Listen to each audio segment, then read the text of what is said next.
Another way of talking about the web is that there are different levels of magnification.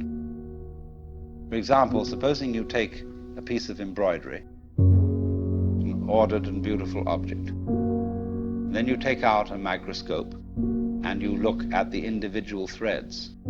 At a certain point, as you turn up the microscope, you'll get a hopeless tangle. It doesn't make any sense at all. The wrapped fiber that constitutes the thread is a mess. It hasn't been organized, nobody did anything about it. But at the level of magnification at which you actually see it with the naked eye, it's all been organized. All right, now keep turning up that microscope. Take one of those individual threads in the fiber that seems to be so chaotic and go into the constitution of that. And again, you will find fantastic order. You will find the most gorgeous designs of molecules. Then keep turning it up. And again, at a certain level, you'll find chaos again. All right, keep going. And at another level, you'll find this marvelous order. Now you see, order and randomness constitute, in other words, the warp and the woof. Where everything is in order, everything's under control. In randomness, it's a mess. But we wouldn't know what order was unless we had messes.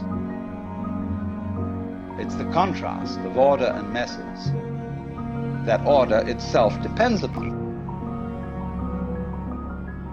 And so in this exactly the same way, it is the contrast of on and off,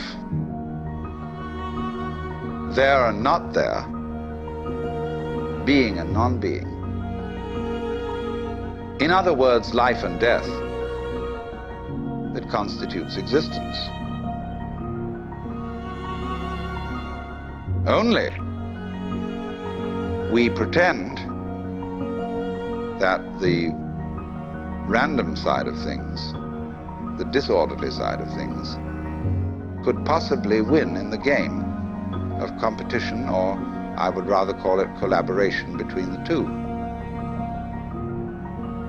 When you lose sight of the fact that the order principle and the random principle go together, that's exactly the same predicament as losing sight of the fact that all individually delineated things and beings are connected underneath. Just like mountains stick out of the earth and there's the fundamental earth underneath them. So all of us as different things, we stick out of reality. And there's a continuity underneath, but you ignore that, you see. That's the thing that's left out.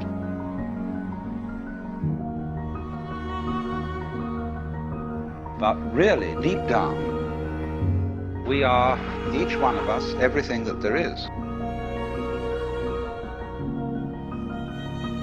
Doing it this way, and then again that way, and then again another way. And that's what it keeps up doing forever and ever. Only, it has holidays, which are called deaths. There must be that interval. And it exists on all kinds of levels.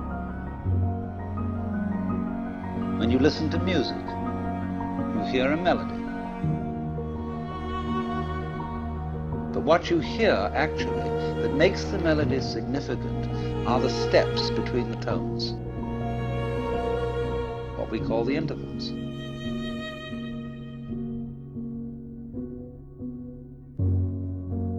That interval between whatever happens